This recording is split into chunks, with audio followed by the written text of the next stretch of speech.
Have you ever met someone you simply couldn't trust, though they did nothing wrong? A smile at the right moment, an unwavering gaze, a perfectly polite word, and yet something sends a chill down your spine as if instinct is whispering, something isn't right. We don't fear pretense. We fear truth twisted. We fear a gaze that sees our wounds and chooses to press harder. This world isn't lacking in kindness, but far too many wear kindness as a mask for what they don't want you to see. Some people don't need to shout to manipulate you. They only need silence at the right moment, softness at the right angle, and they make you believe it's sincerity. But behind every gesture lies an intention. And what you feel but cannot explain is your intuition speaking before reason catches up. Marcus Aurelius once wrote, "Learn to see others clearly so your mind no longer needs to judge. Once you truly see, you will no longer be surprised." In today's video, we will peel back each layer of the human mask, not to condemn, not to control, but to live with a quiet power, to see clearly and never let anyone disturb your peace again. 1. The mask is not to deceive, but to survive. No one is born wearing a mask. Every person was once a child innocently sincere, ready to believe in promises, easily moved to tears by pain, and unaware of how to hide their feelings. But life doesn't let us keep that innocence forever. With every disappointment, every unexpected wound, every moment when honesty was mistaken for weakness, people learn to build a layer of protection. That layer isn't meant to deceive others. It's simply a mechanism of survival. Some learn to stay silent when in pain.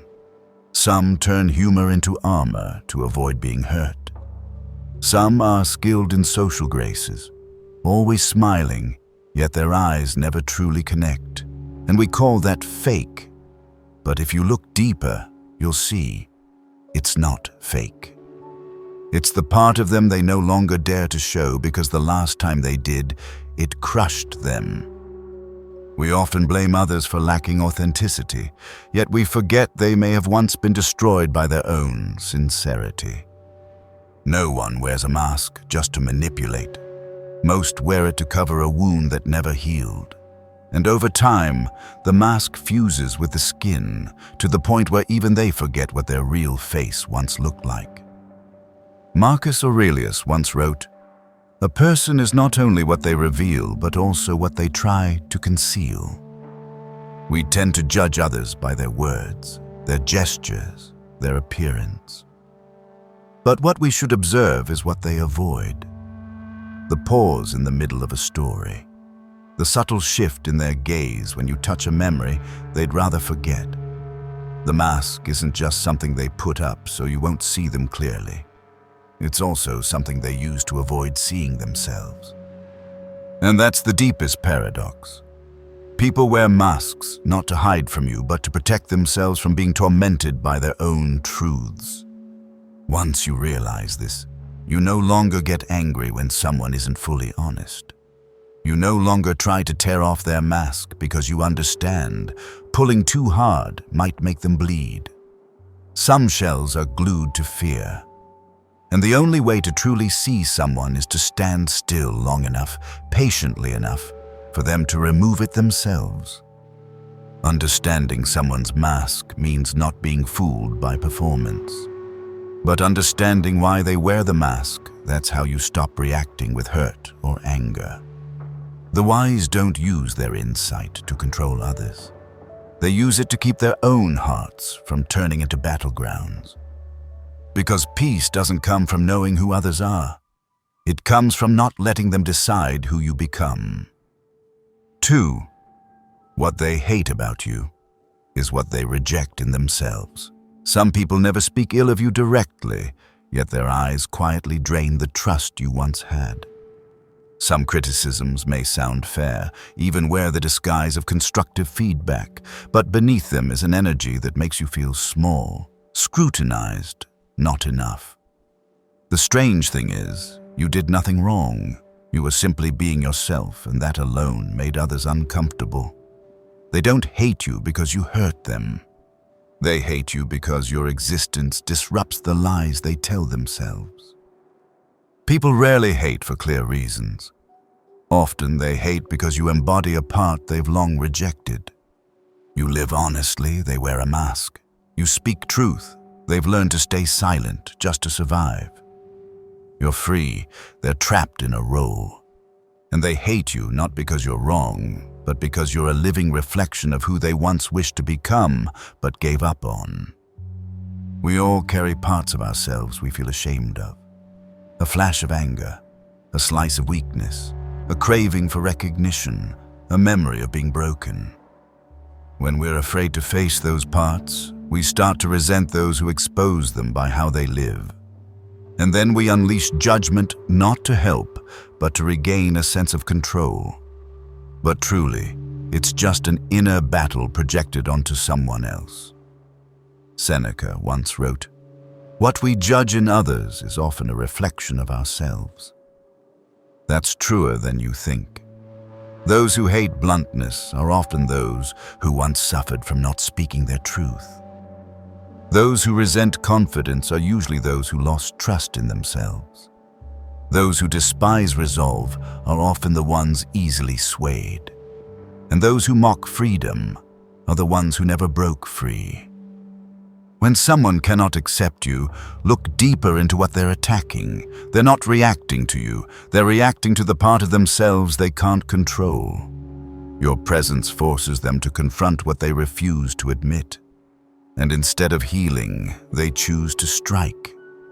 Not because you're wrong, but because they can't bear the light you unknowingly carry. Don't react. Don't rush to explain. Don't defend yourself by becoming like them. One who knows themselves never needs to shrink to gain approval. You are not obligated to soothe someone's insecurity just because you live more truthfully.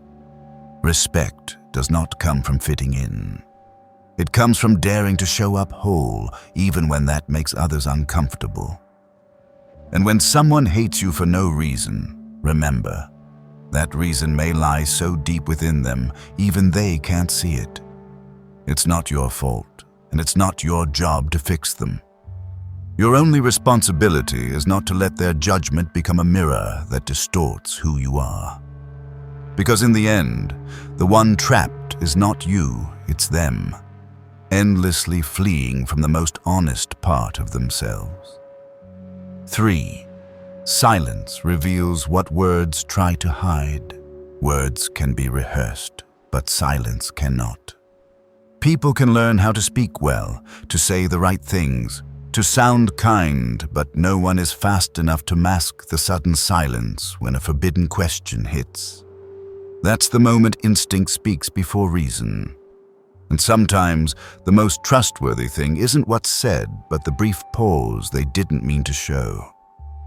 You cannot truly understand someone just by listening to what they say, because words always come with intention, selection, and control. But silence cannot be faked.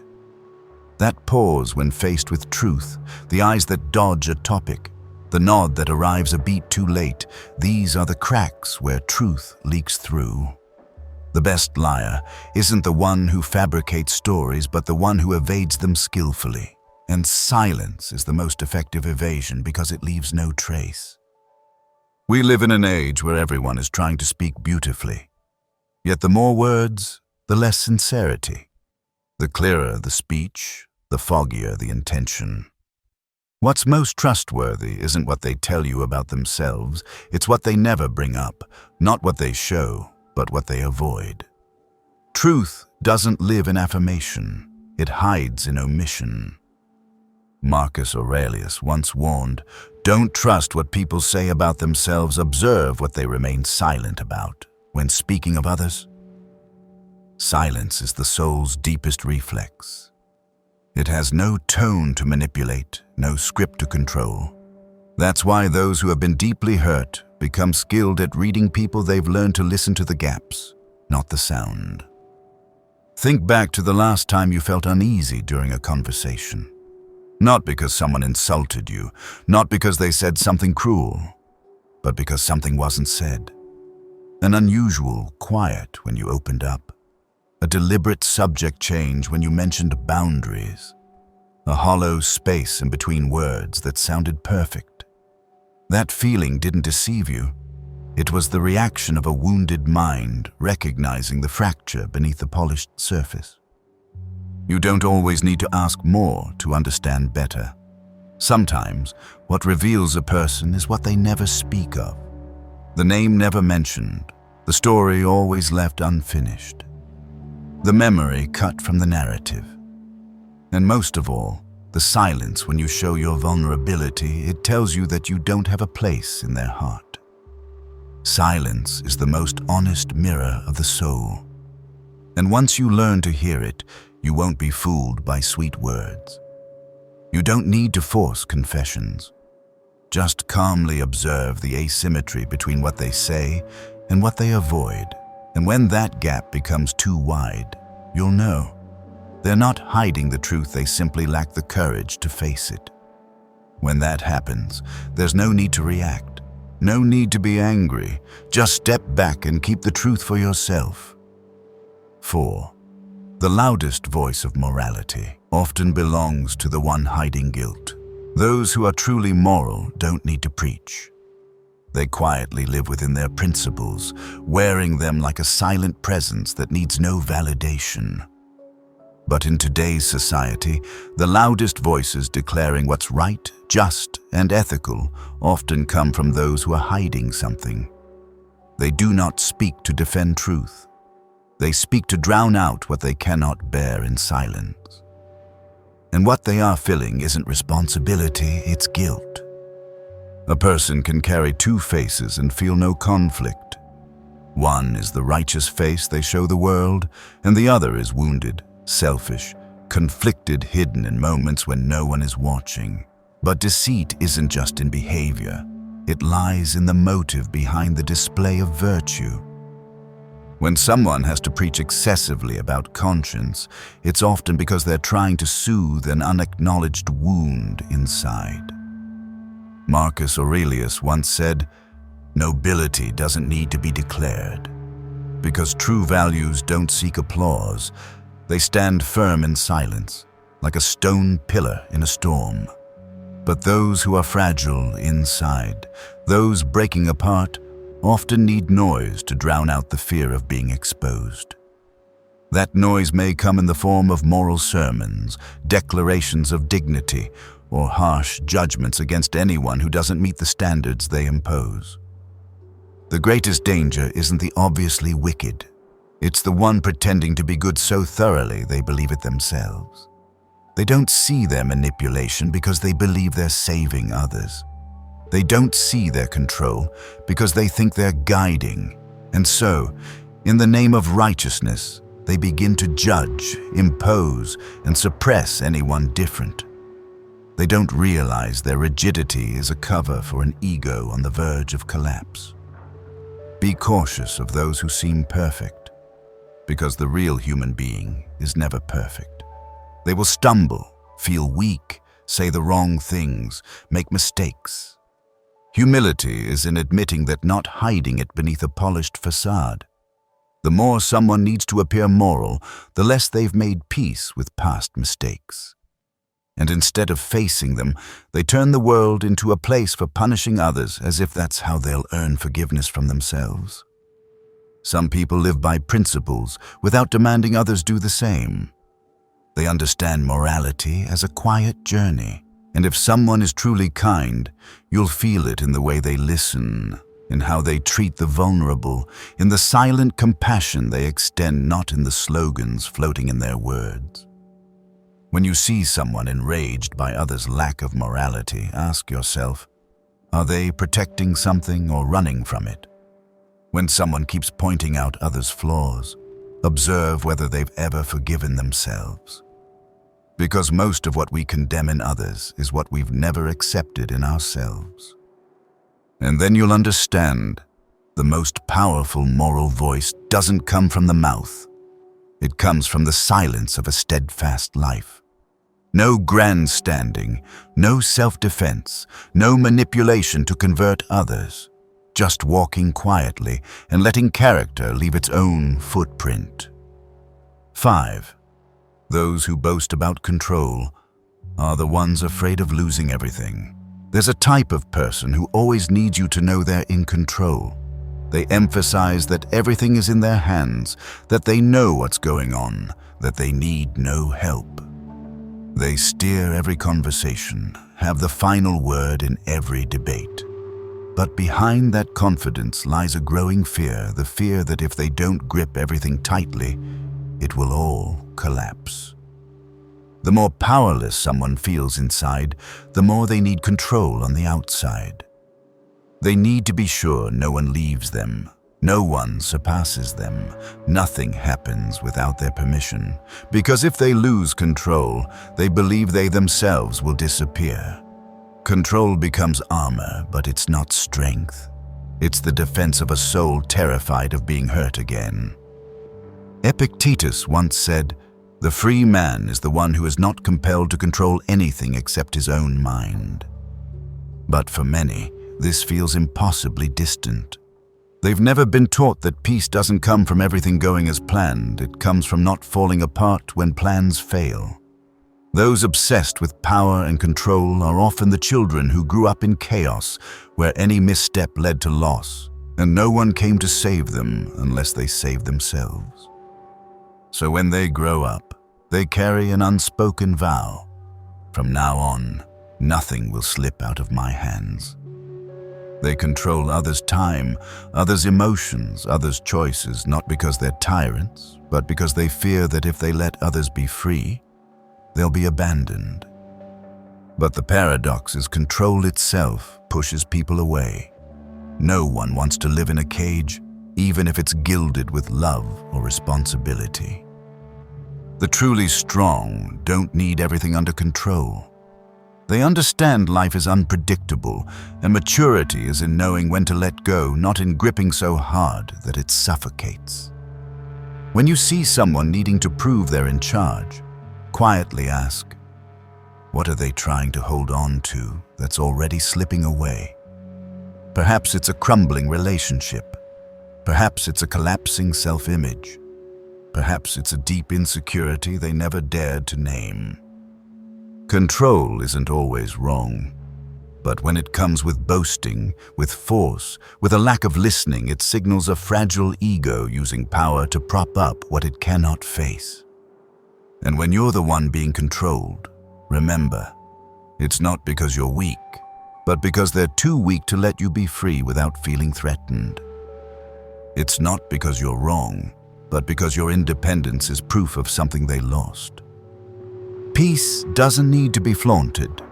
Self-mastery doesn't need to dominate. The truly strong need nothing in their grasp because they know the most important thing is keeping themselves.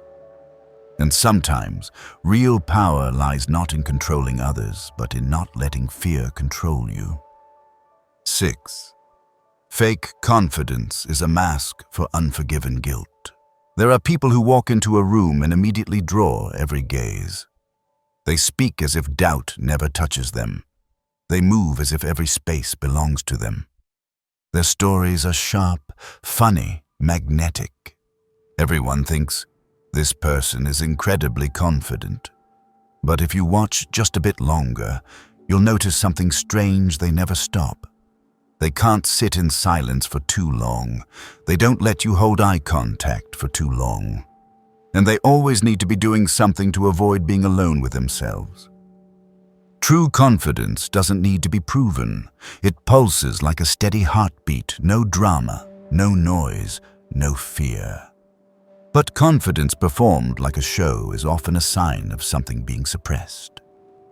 Some people become talkative, not because they have much to say, but because they can't bear being seen in silence.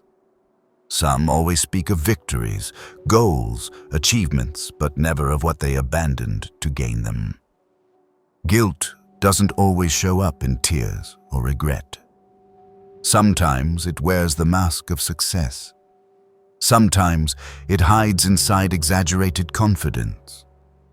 There are wounds that never bleed, but they distort how someone relates to the world. Those who haven't forgiven themselves can't sit still. They stay busy becoming someone, doing something, to outrun the part of their memory they dare not face. They believe if they shine brightly enough, become strong enough, unique enough, they'll be forgiven. But forgiveness doesn't come from outside eyes. It comes when you dare to sit alone in the dark and no longer want to run. Marcus Aurelius once wrote, "You don't need to declare what you are. Live as if you already are it." But those who haven't accepted their flaws can't live quietly. They must speak. They must prove. They must be acknowledged because inside, no belief truly holds. And if you stay near that kind of person long enough, you'll sense the invisible distance between who they portray and who they spend a lifetime trying to outrun. Not everyone who seems confident is pretending. But if something feels off, if the brilliance feels too rehearsed, too intentional, too theatrical, chances are you're witnessing someone who has never been forgiven.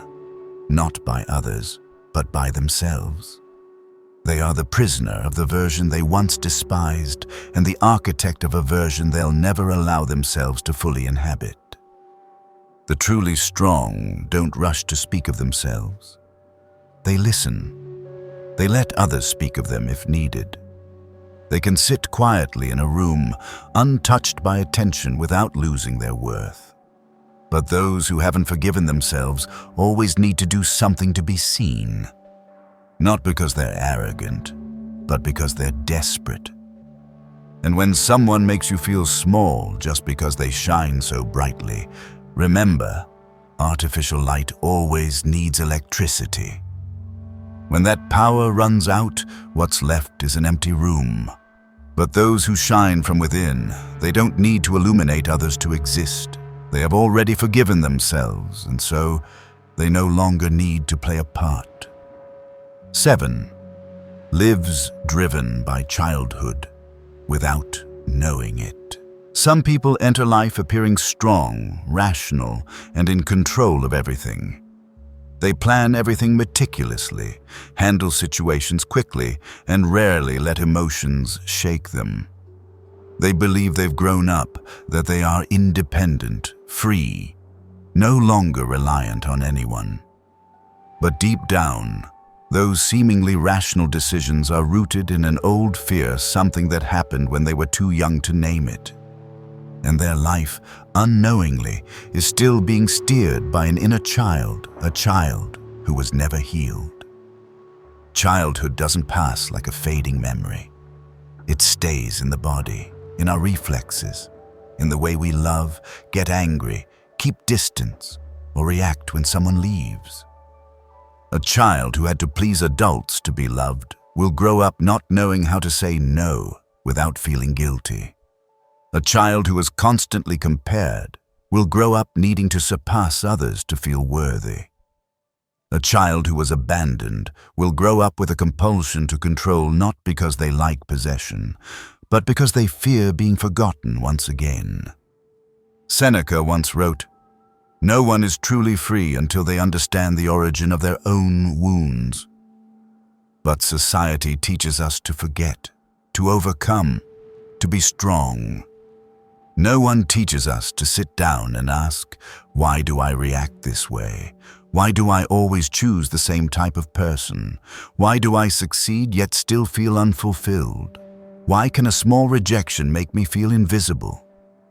No one teaches us to look back, so we continue living as if the past has no bearing on the present, even though every choice we make is guided by what's never been untangled. Some people are cold because they were once neglected. Some are quick to anger because they were ignored. Some are overly generous because they never felt lovable. And some always take on the role of the strong one because deep inside they fear no one will stay if they show weakness. That child doesn't disappear with time. It only learns how to hide behind the label of adulthood. And when left unheard, it begins to steer your biggest decisions. career, boundaries, forgiveness, and even how you treat yourself. When you understand this, you no longer get angry with others for being unpleasant, cold, stubborn, or controlling. You start to see what the child within them is trying to say through their silence. You stop reacting and begin observing, not to forgive, but to stop getting caught in the game of wounds. Because if you don't know what's driving you, you'll think you're in control of your life, when in truth, you're just reenacting the past in a different form. And then you'll realize, maturity isn't about escaping your childhood, but returning to it, embracing that child, and telling them they no longer have to control everything. You can now walk on your own, with no need to prove anything to anyone, and no longer fearing abandonment just for being yourself. 8.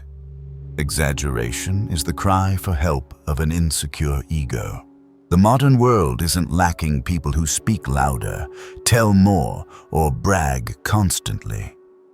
They walk into a room and instantly make their presence known through words, volume, and meticulously crafted stories. Stories of victories, of pain, of extraordinary success or unmatched suffering. They don't converse, they perform. They don't connect, they await validation. But behind all that exaggeration lies something very small, very fragile, that they don't dare to say. I'm afraid that if I'm not impressive enough, I won't be heard. No one exaggerates because they have too much. They do it because they feel a lack of attention, a lack of value, a lack of someone who ever paused long enough to truly see them. And because they lack, they overcompensate. They stretch the truth so they won't fade into the crowd. They present superiority to mask their sense of inadequacy. They add color to every memory, every achievement, every relationship, because they believe that if they told the truth, it would be too ordinary for anyone to care. Marcus Aurelius once reminded, "The weaker the ego, the greater the need for attention." When someone is at peace with themselves, they don't need to exaggerate. They don't need to double the story to feel worthy.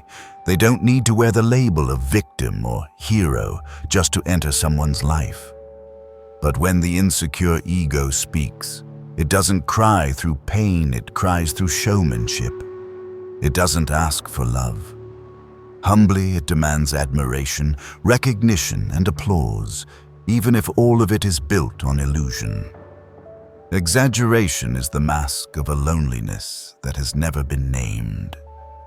The one who says, "I've gone through more than anyone," is often the one who has never been truly heard. The one who says, "No one understands me," is often the one who's been ignored for so long. They believe only extreme uniqueness can capture attention. But the tragedy is the more they try to stand out, the more they're seen as annoying. The more they talk, the more they're doubted. And the more they seek love, the lonelier they feel.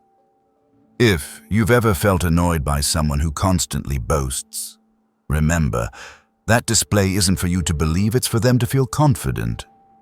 They're not chasing admiration, they're longing for a nod of empathy. But they don't know how to ask for it. And in a world where everyone is shouting to be heard, the one who doesn't know how to be silent will forever drown in their own noise. Truth doesn't need to be exaggerated.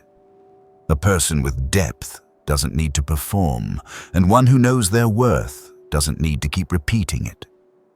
Sometimes, the most magnetic thing about you is your ability to tell a simple story in a calm voice and let the silence between sentences say the rest.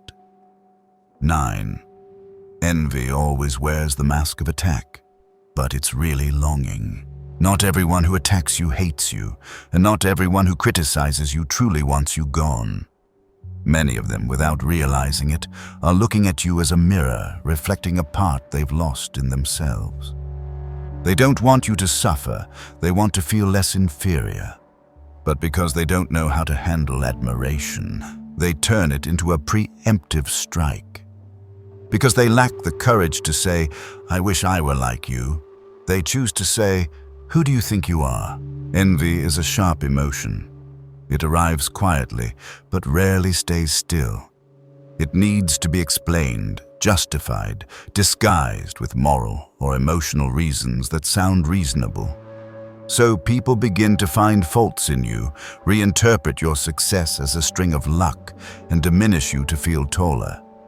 But if you look closer, you'll see behind their words a lost gaze. They want what you have, but can't admit they missed their chance to earn it. Marcus Aurelius once wrote, "We are angry at others because they awaken the part in us we have abandoned." Envy doesn't live in the other. It lives in the wound within us. People don't envy what you have. They envy what they once wanted but didn't dare to keep. It's not because you're happy, it's because your happiness forces them to face the nameless pain they've been avoiding. And it's not because you're better than them, it's because you are the version they convinced themselves they didn't need to become. Some attacks come without knives, only tones. Some criticisms don't seem malicious, but are timed just right to make you doubt yourself. That's how people punish your presence when your presence makes them feel not enough, not right, not worthy. But instead of turning inward and asking what in them is being awakened, they turn outward to find someone else to bear what they refuse to confront. And if you don't understand this, you'll think you've done something wrong. You'll think you should shrink, stay silent, dim yourself so others can breathe easier. But the truth is, it's not your fault for living authentically. You become a target because you dared to do what many are too afraid to try. And sometimes, the greatest kindness isn't to stay quiet, so others feel less uncomfortable. It's to stand firm in your light, so someone out there realizes they can step out of the dark too. Envy is a silent cry for help. It's the way a soul searches for a lost identity, but doesn't know where to begin. And instead of fighting back, you only need to understand. Understand so you don't respond with bitterness. Understand so you don't shrink. Understand so you know when to set boundaries, because in the end, you don't need them to like you. You only need to not let their envy turn you into a distorted version of yourself. 10. Behavior never lies. It's a repeated confession. People can say whatever they want. They can claim they've changed, that they've learned, that they regret, that they love, that they respect.